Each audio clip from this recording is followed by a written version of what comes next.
मित्रों,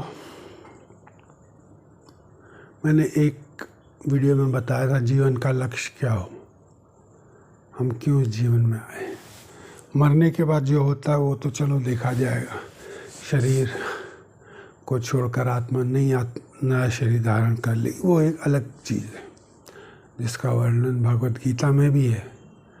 लेकिन जीते जी जब हम यहाँ पर हैं तो हमारे जीवन का क्या लक्ष्य हो।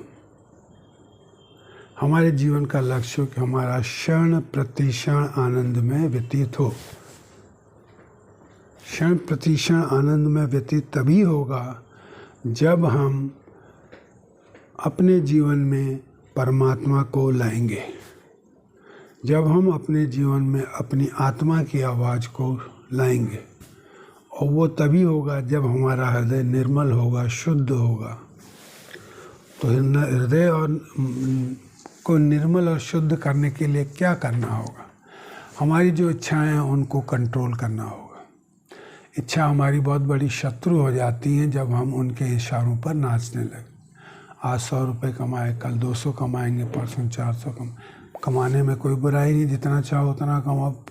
धन आपके पास आएगा तो अच्छा ही है, निश्चित रूप से अच्छा है। आप अपने लिए भी इस्तेमाल कर पाएंगे, दान पुण्य भी कर पाएंगे, वो एक अच्छी चीज़ है।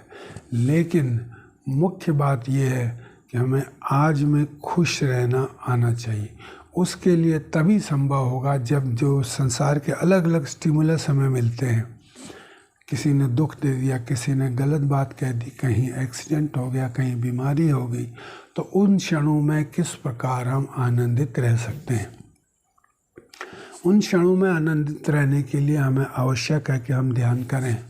थोड़ा भी ध्यान सुबह शाम करेंगे तो हमारा मन बाहरी चीज़ों से खींचकर अंदर चला आएगा और मन को कंट्रोल कर लेगा।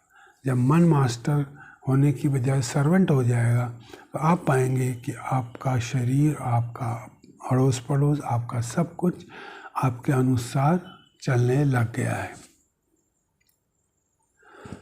आपकी हर कोई चीज़ जो आपको दुख देती थी वो दुख नहीं दे पाएगी, क्योंकि आप ध्यान करते हैं, आप मन ही मन मंत्रोच्चार करते हैं। मंत्रोच्चार करते करते आप पाएंगे, ध्यान करते करते आप पाएंगे कि वो स्थिति निकल भी गई और आपको पता भी नहीं चला। मात्र आधे घंटे के ध्यान से या 1 घंटे के ध्यान से या 2 दिन के ध्यान से कितनी भी विपरीत परिस्थिति आपके समक्ष आई हो, वो विपरीत परिस्थिति दूर हो जाएगी और आप आत्मानंद में मगन रहेंगे, आप ध्यान में मगन रहेंगे। तो जब चोट लगे, जब दुख आए, उस समय ध्यान सीखने से समय लगेगा, कष्ट होगा और एक लंबे पीरियड के बाद आपको आराम मिलना शुरू होगा। इसलिए उचित यही है कि जब आप सुख में हैं, जब आप आनंद में हैं, वो समय ध्यान सीखने का सर्वोत्कृष्ट है। सुख में सुमिरन करने से दुख आएगा ही नहीं। तो सुख में, जब आप सुख संपत्ति में हैं, धन धान्य में हैं, अच्छी सामाजिक व्यवस्था में आपका स्थान है, उस समय आपको थोड़ा बहुत समय परमात्मा के लिए निकालना चाहिए। चाहे आप वो मार्ग जो भी चुने, मैं तो भक्ति का मार्ग और योग का मार्ग और ज्ञान का मार्ग तीनों ही मैं खुद भी फॉलो करता हूँ। ये अलग है कि इसमें प्रमुख रूप से ध्यान को मैं इम्पोर्टेंस देता हूँ, क्योंकि पहले से ही ध्यान करता आया हूँ। तो आपके जीवन में जो भी आए, चाहे भक्ति आए, चाहे ज्ञान आए, चाहे कर्म आए, चाहे ध्यान आए, आप उसको फॉलो करिए और अच्छे समय में उसको जल्दी से जल्दी पकड़ लीजिए, ताकि जब बुरा समय आए तो उसका असर आपको पता ही ना चले। बुरा समय आएगा और निकल जाएगा, आप पता भी नहीं चलेगा। आप सुखपूर्वक जैसे पहले ध्यान करते आ रहे थे सुख की स्थिति में, वैसे ही दुख की स्थिति में ध्यान करते चलेंगे। मात्र 1 घंटे, 2 घंटे या 2 दिन में वो आपकी विपदा वाली स्थिति परे हो जाएगी। तो सुख में सुमिरन जो करे तो दुख काहे को होए। तो सुख के समय परमात्मा का ध्यान करना चाहिए। मेडिटेशन के बारे में मैं मुख्य तौर से अपने चैनल पर बताता हूँ।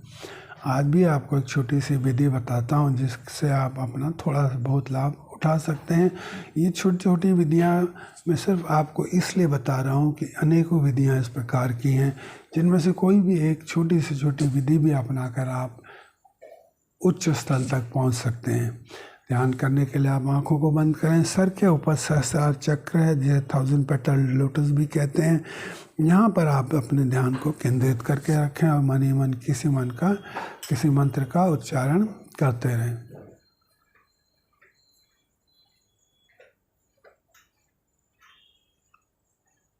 तो मन ही मन सिर के ऊपरी हिस्से पर जहाँ सहस्रार चक्र होता है वहाँ पर ध्यान करें और मन ही मन किसी मंत्र का उच्चारण करते रहें। यह विधि भी बहुत इफ़ेक्टिव हो सकती है आपके लिए। आप इसका प्रयत्न करें। 2-3 महीने अभ्यास के बाद जब आपको लगे कि हाँ मुझे फ़ायदा हो रहा है, मुझे और करना चाहिए, आप मुझसे संपर्क करिए या किसी सद्गुरु को ढूंढिए या पुस्तकों के सहारे आगे बढ़िए। मंजिल आपको मिलेगी ही मिलेगी, निश्चित रूप से मिलेगी। लाभ उठाएं। धन्यवाद।